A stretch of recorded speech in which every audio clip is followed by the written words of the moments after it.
Fun little note for their records too. Both of them have almost non-existent spread at relatively even records. So 3 and 4 -4 for Becky, 4 and 3 -33 for Brad. That's suggests something about the games that the two of them are likely playing fairly consistently, both in the wins and the losses, and just goes to show some of the quality likely of the games as far as who they have been up against. Suggests even matchups more or less for all their games so far. We'd like to see that. Yeah, and Becky starting with Juliet, keeping an A. That's by far her best play. Probably the only play that reaches puts the J on the double letter score. So good score to start the game, 42 points. And now on to Bradley. So Jesse, would you do something like Jambo in this turn, or would you be trying to do something else? Jambo's really near the top of my immediate considerations here, just because this particular rack, it's not necessarily bad, but as you can attest to, the letters don't necessarily all combine together in the most optimal way.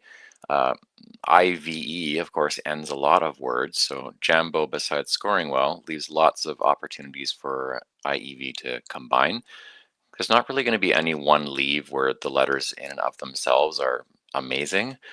We talk about stems, of course, and that's the letters that work well together in general, and that's more the category we'd be going for here, the latter, where there's just some letters that work somewhat well together, and EIV, I think, accomplished that. So Jambo for me for sure. Yeah, so what's interesting to note is that Jambo does not take an S, and the only back hook is a K. So we'll see whether that comes into play later in the game if Bradley elects to play Jambo. But I think he's just being careful and making sure that he isn't missing any bingo or any, very high scoring play this turn. And it's interesting, if you do hook the K on there, then there becomes another hook that comes up after that.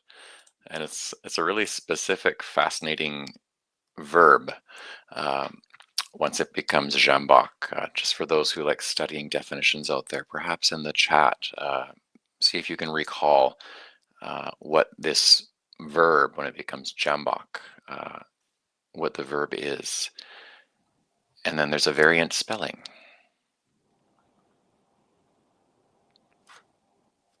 Yeah, he hasn't arranged it on his rack, right, as of yet. So yeah, I presume he'll see it, but he's probably thinking of playing maybe something through the L or it's pretty close to some bingos, I think. But yeah.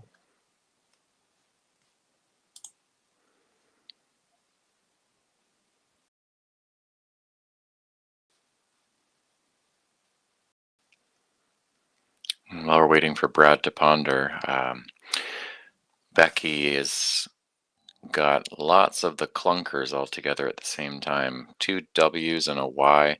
Thankfully, no U on her rack, but having it be one of the vowels on the board, and in most situations, the only one to play through, she's got no obvious solution at the moment. Assuming Jambo comes down, then a few more options to work with, especially that B in Jambo.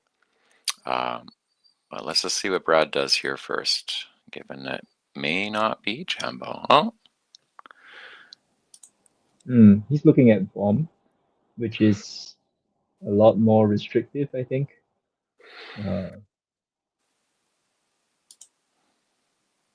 Yeah, so Jambo, oh, he's looking at bomb. Okay, he's playing bomb. yeah, I think Vom, just as far as developing the board, there's just a lot less potential for this early bit here. And the V, just because there's no 2-letter words with the V, it's quite restrictive, like you said. UM does have a few hooks, but they're not. I mean, the E is probably the most straightforward one, and that may be part of his thinking. And he's drawn pretty well in this case to make it work out this time. So job, UME, and BE words, he's going to be looking for something like that with his rack now.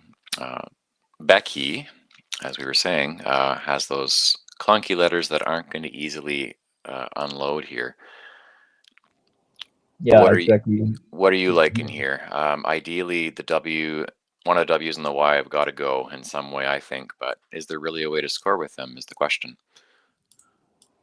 Yeah, I mean, I think it's, well, just nice that he chose form, right? I mean, he would have had plays like a body. I think it was mentioned in the chat if Jambo had been played. So um, now probably Becky is left with some potential overlaps.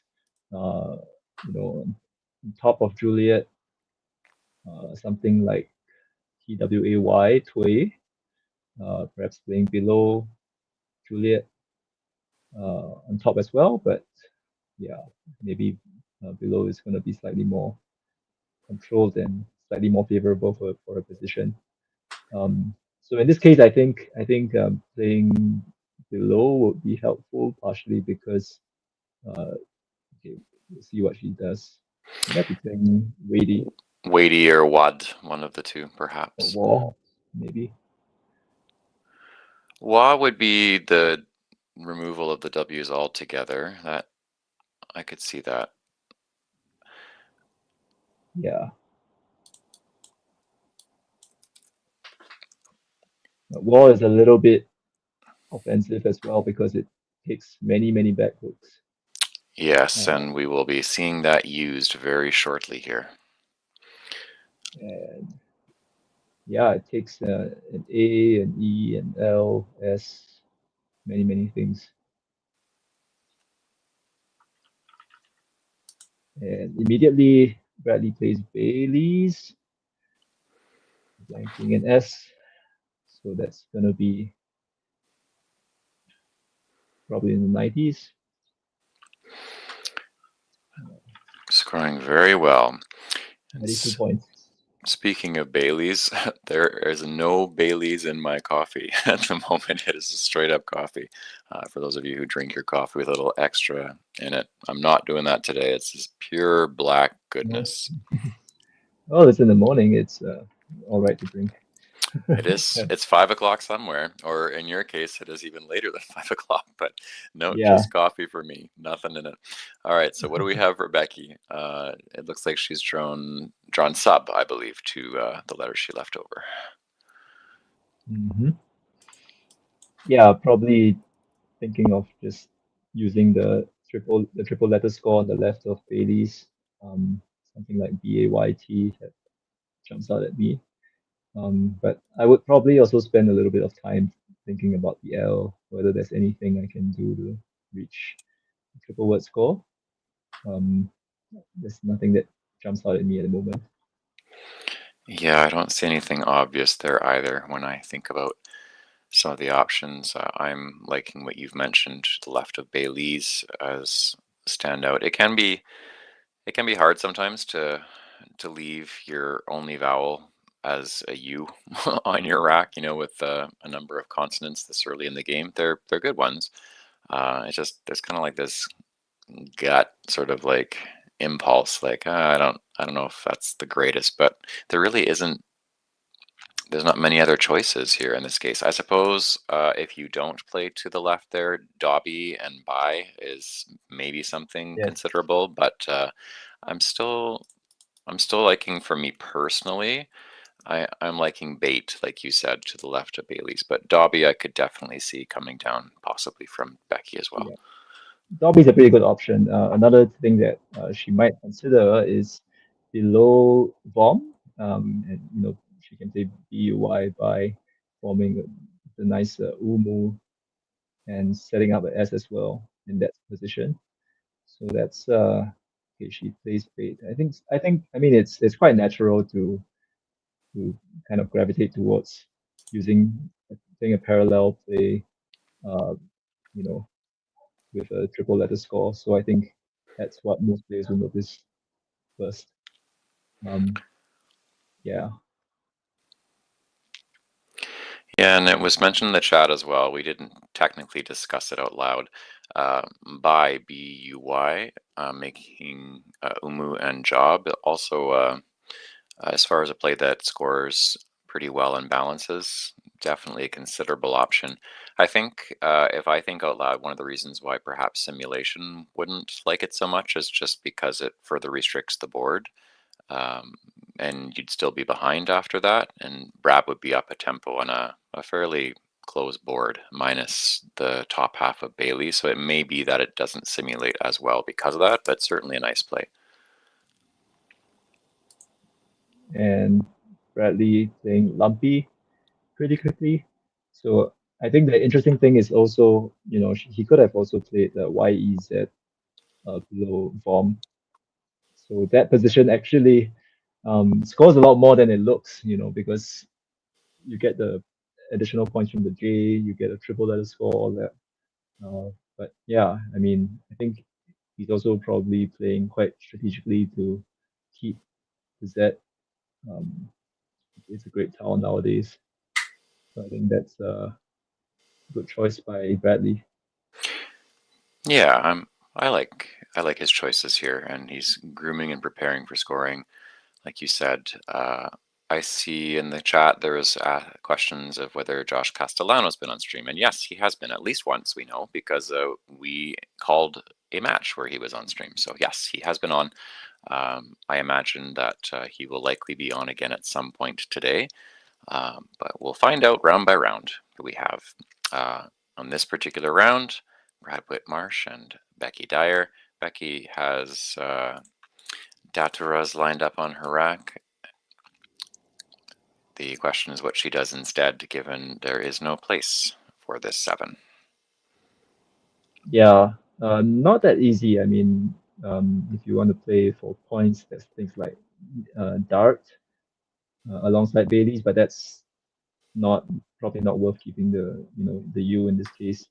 Uh, Something like DUAR on the right, so slightly above Dart, where Dart would have played. That balances a little bit better and does not sacrifice as many points. So that's probably um, the choice that you would take in this move. But I would say, when you have a bingo and it doesn't play, you do sometimes agonize a little bit, and I think that's what she's doing. Yeah, it can be challenging not to get tilty, when that happens. Yeah, But this is one of the things that makes Scrabble beautiful and agonizing at the same time. Is when you know you have something that's good when it actually can go down, but you got to find something else instead, and it can feel like you're leaving points on the table, but you're not, because there's just simply no place for it. And sometimes the mind games can come in where it's like, am I missing a spot? Perhaps there's an 8 that I'm missing, since there isn't a 7. And the self-talk, and regulating thoughts, that's one of the human parts of the game. It still comes up for me all the time. I can't speak for anyone else, but certainly for me, to keep the brain in check. and she almost played PRUTA, which I also saw, but I also saw that TAA is not a word, so good on her to not reveal her A. But well, she's gonna play off an A anyway. So I mean, in this kind of situation, it's kind of uh, you just have to play a few letters, unduplicate your A. If you can play the U, play the U. But okay, she seems like she's playing AURA. Okay, which does score decently, but yeah, the DST leave is not ideal. Keeping the S is a good thing, but perhaps a little bit consonant heavy. Yeah. And as mentioned in the chat, glumpy is a word. So zingier and glumpy would indeed, as a direct quote, score a ton. It looks like Brad is playing Riz, so we will not see zingier and glumpy on this turn. And Becky now has Dick Tats. Wow, which does not play as well, I think. Okay, so bunch of bingos that are unplayable. Um, yeah, I'm not sure what I will be doing this turn. I probably just be taking the points, I think. Um, beside Bailey's again, that those I think getting the points for the B and the Y, just like playing parallel, that's very attractive to me. Something like TAK, just balancing it right and taking some points. That's pretty stand out for me at the moment. Yeah, I think tack is looking pretty good for me here too. The uh, the alternative to something like that would be, okay, well that scores well, so it's going to be at the top of my list of considerations. Is there anything on this board which is quickly becoming quite tight? Is there anything else on this board that would help me in my bid to come back? Would be what I'm thinking right now. And there's nothing really super obvious to me. I don't see anything that reaches down using the ZA hook from Riz to open the bottom portion of the board up. Um, the board is becoming pretty tight pretty quick. I don't think it's the time for Becky to necessarily sacrifice points in the favor of opening up the boards. There's not really anything to the left side of bait to open up the top. There's not really anything coming down using the Y and lumpy that I would say is worth giving up the points. So yeah, for me, it comes back to tack, like you said, just taking points. I don't think we're quite at the sacrifice points and open up the board portion of the game yet. Yeah, so I think, I mean, talking about some of the things that play hooking onto the Y of Lumpy, it could be KATTI, Kati, and KATI as well if you want to set up the S. But I think at this juncture, I'm not sure. I don't think it's really worth it. I think just be patient and you're about a bingo behind, but I think good score will bring you quite a bit of the way. Yeah, so she plays cat, which is a setup play, I think. Uh, cat, which takes both an I, which she has, and an S. So that's uh, she's trying to set up that position for herself. But I think it's a bit risky as well because K now takes an O in front, and oh wow! So Bradley immediately sensing that opening and playing a block. Um, yeah, I think this is this makes interesting. sense, because if Yeah. if you're Bradley and you're looking and you see, oh, she could play tack, to the right side of Bailey's and bait. If you see that, you think, well, why would you play there instead? And then the reasonable conclusion is my opponent's got something somewhat okay that plays on top of cat. So I think it's a reasonable, quick bit of logic applied here, and this play accomplishes the most he can with the rack he has right now. Yeah, I must also point out that Bradley's way ahead on time. He wants to play quickly. He wants to put more time pressure on Becky, and when your opponent is when the time difference is so much, I think one way to make your opponent spend even more time is to just block the spot that they just opened, right? So give them a little bit more to think about, and I think that's exactly what Bradley was doing. Yes, and then just as a point of note, because I grew up playing Bradley online, he was on Literati just as long as I was. Uh, he is very used to playing fast, has played numerous speed games. So when he wants to, he can turn it on and just play fast very quickly and very well when he does that. He was a blitz player just like I was for years. So yeah, very skilled that way. He and I both had to learn to slow down when playing in tournaments. But since then, Brad's become a force to be reckoned with. So back to Becky with more nice letters, but just yeah, you gotta feel for her. A little bit frustrated here, where uh, it's just a matter of keeping on scoring, but no like magic bingo play for her. Yeah, I mean, she has the blank, so I think she's still being patient and all that. I wonder if she would have considered just playing ducks below. Just, I think she is a kind of a bingo behind, but at the same time, if she plays, um, if she just scores, focuses on scoring, I think that's it might be she might still catch up. I think the downside of playing the X in that position, I think, is that below G and II is that you give your opponent a potential high scoring reply, just on top to tile play. So I think Ducks is also reasonable. Her choice of Ducks in the position. Yeah. Yeah, and then the chat also mentioned, the consideration of using a blank to play Dixits, using the I in Genii, and I can definitely see the argument for that. I can imagine running through simulation. I don't have it on my computer open, but it likely would be considered pretty strongly along with some sort of Ducks play. Do you have numbers for that, Weibin, as far as how Dixits might compare to, say, Ducks where Becky played it, or Ducks under Genii? I am running a simulation right now, but it seems like Dixit is not doing that well. I think it brings you level kind of score wise, but it's not.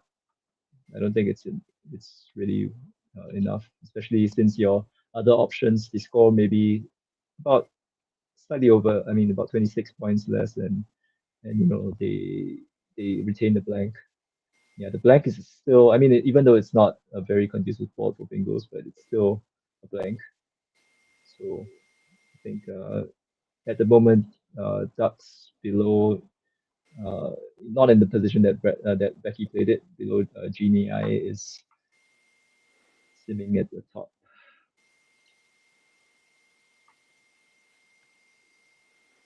But we see a very strong play, Bradley playing Ornate to just milk that spot as much as he can, extend his lead as much as he can. He can't really.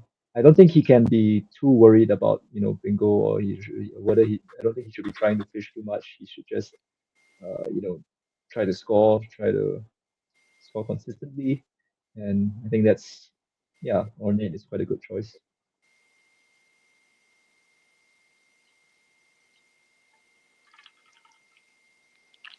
So lumpy with its multiple hooks, definitely a theme here. We talked about the G hook before. S, of course, is one of the more immediate ones to look at, but so is the P.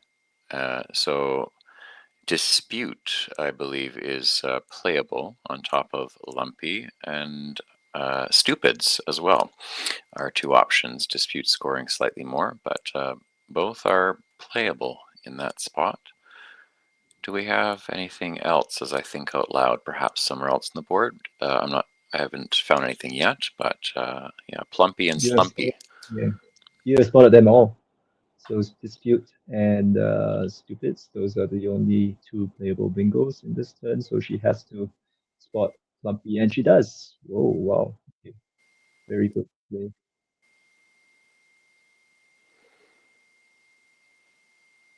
And wow, Bradley has, he almost has a reply of "you carry on," but that's not gonna play this. Okay, that seems like a challenge. And you know what? That's fair enough. If you're not 100% sure in this case, just because it does give Becky a pretty well, a tempo here, basically, after this turn. So if you're even remotely unsure, then fair enough. It's only 5 points. And the board, as we've mentioned, is not necessarily completely closed, but it's certainly not conducive to bingos other than the A and Laura.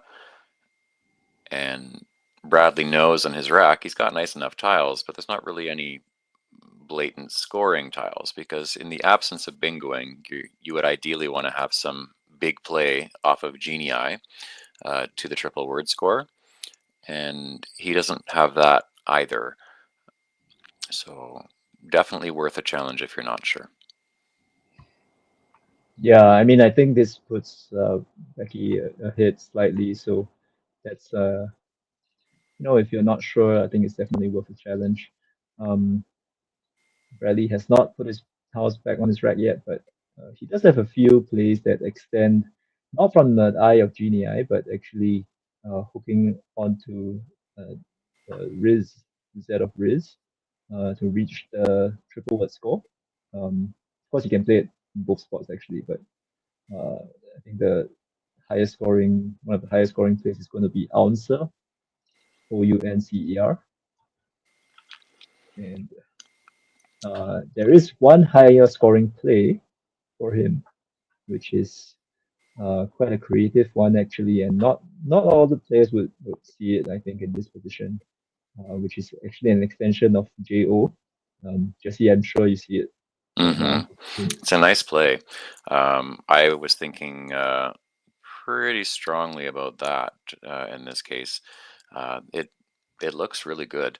I mean, if you compare and look at what's in the pool, there's still, I mean, where E's are not the be all and end all, but I'm immediately thinking, in the ways to make, well, bingos in a best case scenario, the E's of course going to help. So there's lots of E's. Giving up one is not the worst thing in the world in this case. Um, Jounce does open up the board nicely, and it looks like he is thinking about it at the very least. I like Jounce a lot. Ouncer, I can understand playing that in the top right. But I think creating opportunities for himself, just because there's so much potential when you look at the pool from his point of view. As it is, the board is not currently closed entirely. There is the one lane for sevens underneath ornate and genii. So Jounce just ensures that the board's not being completely closed anytime soon. It scores very nicely. Whereas playing Ouncer, while it may score a fair bit now, all that Becky has to do is really just take out the top left quadrant, and then it becomes a very challenging game to come back from, as long as Becky can keep scoring and essentially keep up a tempo. So I like that Jounce just develops the board in multiple quadrants and just gives Brad more opportunities. I like it a lot. Yeah, and even though he's not keeping an E, there are quite a few E's in the back, and he's just picked out two. And I think that's yeah. I mean, you sometimes don't have to be too afraid of opening up new quadrant. Or in this case, he's even behind a little bit, so it might be worth it. Um, and I think with his leave of ORA, he does have quite a bit of potential, reaching the triple as well on his next turn. So he doesn't have to do it now, actually.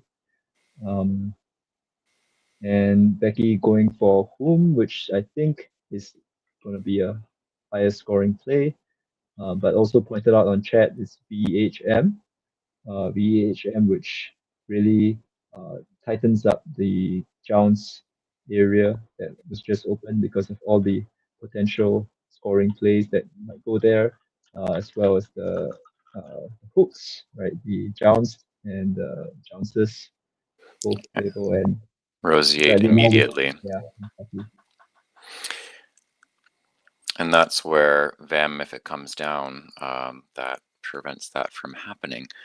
So it depends on how you want to play this. I mean, Becky has, of course, no way of knowing what Brad's got, but when you think about things like whom and Vem, you're really thinking, am I going to go somewhat, it's not blatantly defensive, but, restrictive, like you said, as far as removing some of the higher scoring options, or do you just go purely for points with something like whom? And yeah, this is becoming very interesting now that we have Rosie 8 down. Okay, so he commits, and now it's back to Becky, and Becky has 8 minutes left on her clock. She does have a high scoring response, something like Haven, going to give her 50 in the 50s, 51 points exactly. So that seems quite outstanding. Haven or Haver, but in this case, I think Haven TR probably slightly superior. Mm.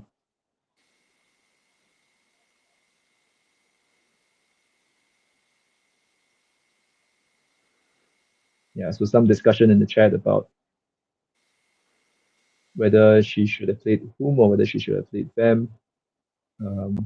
Yeah, and well, we see it. Bradley has also picked up, I think, and folded through the D of. Oh wait, that doesn't quite play. Okay, That would be nice. and I was just an like, oh, almost, that would be it's an great. almost, yeah, just an almost. Well, but that's wow.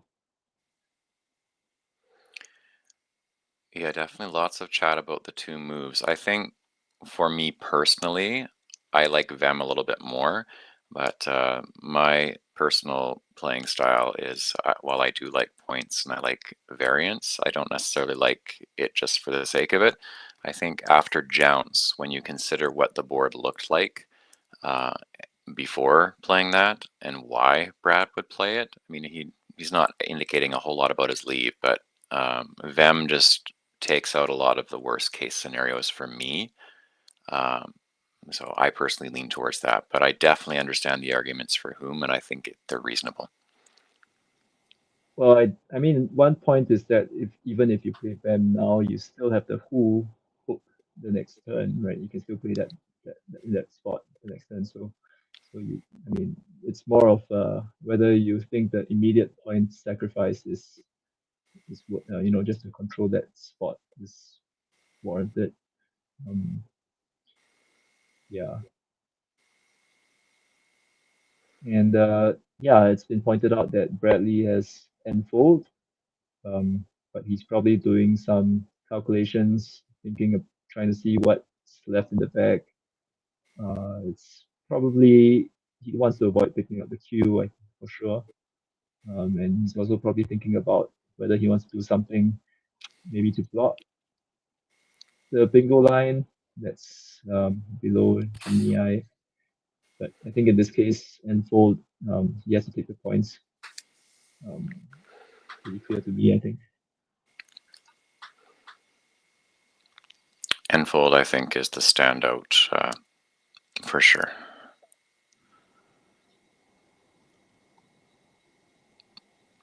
From Brad's point of view, as he's working through things here, he sees that queue, like you said, there's quite a few O's and I's as far as vowels that are pullable.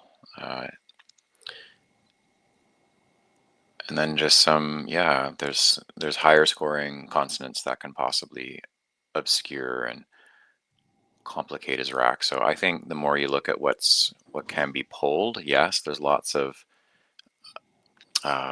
combinations of letters that don't necessarily work from the pool, but as long as you score enough, it becomes less relevant. And as you mentioned, it's really just the spot underneath Ornate and Genii as far as bingo possibilities at this point in time.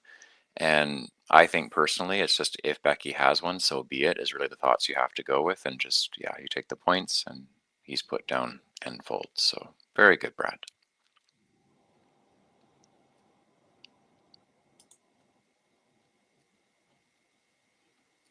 Yeah, well, I think now Becky's not in the easiest position. She has to think about perhaps opening another line because she's basically about to bingo behind. Um, yeah, and it's not easy because well, maybe something like on the left of John's Doge or something. I'm not sure if that's gonna help her that much. I don't think Doge leaves enough space. I think it would just be 6 above. I was Right, looking right, at okay.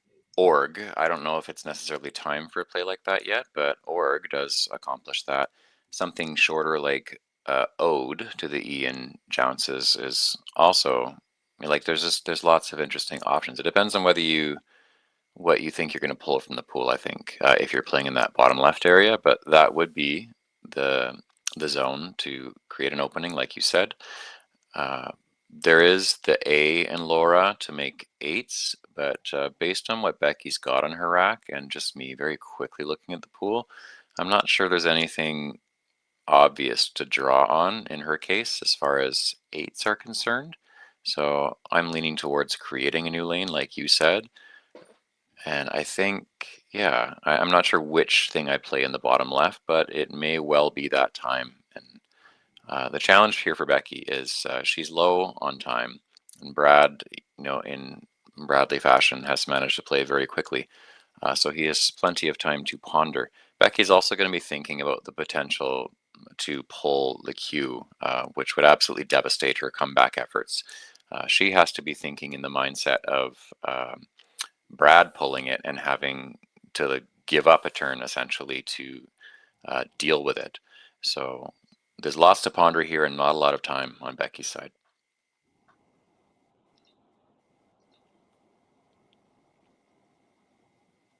Yeah, not much that goes very well on simulation as well. I think putting her probably around at best 15% to win. But yeah, I think one interesting play, I mean, it's probably going to bomb in human play, is actually playing dog beneath Genii, which actually sets up very well for her ing leaf because of Agon and TEGG. Right, yeah. Yeah, but that's probably not going to work. Hmm.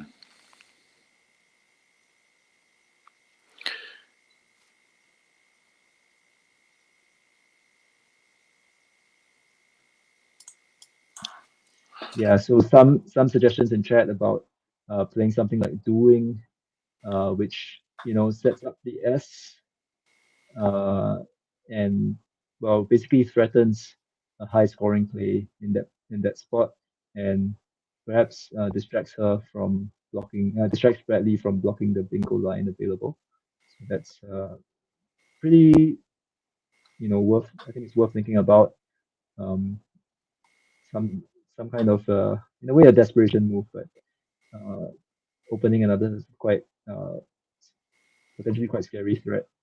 Um, doing or Organ suggested on chat.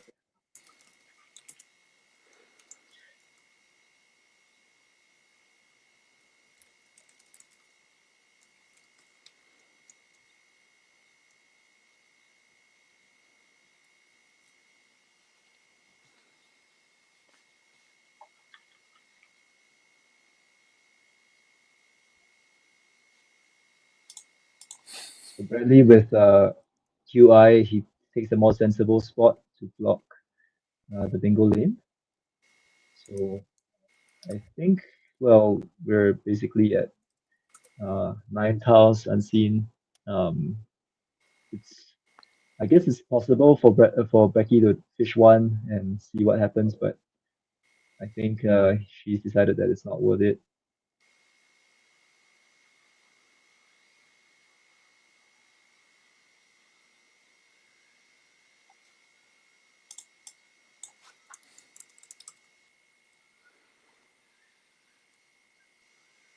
Yeah, and also pointed out in chat the potential of perhaps playing 2 tiles and picking up Signoria, and so something perhaps playing ON below dispute might set up two bingo spots for her. Yeah, but you just need the exact pool, and I think she decides to play Isogon, which, well, I guess gives up. Okay, so there's also a suggestion of ON and 10. Can't really see where that is. All right, I see.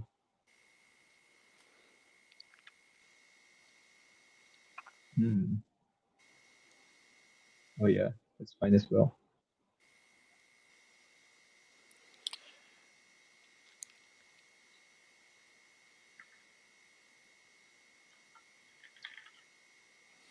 So a few creative options, I think, that might create two spots.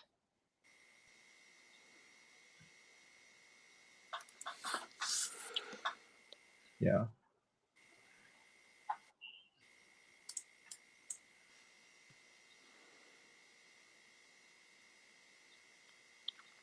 Prof Glitch has asked, can the stream put the players' ratings in their display? That's a decent question. We can pass that on as a question to our producer and just see if that can be a point of consideration. Thank you for raising the question. Another suggestion, would it be helpful to display the percentage to win chance for each player throughout the game? Possibly not, given it depends too heavily on the specific simulation. Yeah, that's a really good way to think out loud. I think it's because, at least with the tools that I can think of offhand, it depends on whether you simulate everything the same way. So with Quackle, the most popular tool that's been around for the longest, there is the ability to decide how many plies your simulation is, for example. Um, you can then manually stop it at any point in time. Macondo and Magpie go slightly differently in the sense that they um, do have an initial simulation that happens at a certain number of plies, and then the candidate moves are narrowed down, and then those are simulated further, perhaps with more plies. So it gets more complicated to show things quickly. Um, and I can see that our producers also mentioned in the chat, so has William Anderson, just some of the logistics that would be involved with that. But it's a very good suggestion. As Will has mentioned, there's a few more variables that make this slightly different from chess. I do understand the appeal in chess when you can see that bar where it like swings up and down depending on a chess player's move. I can see the value as far as viewers, just how that can be a fun point of drama. But yeah, it's a good suggestion.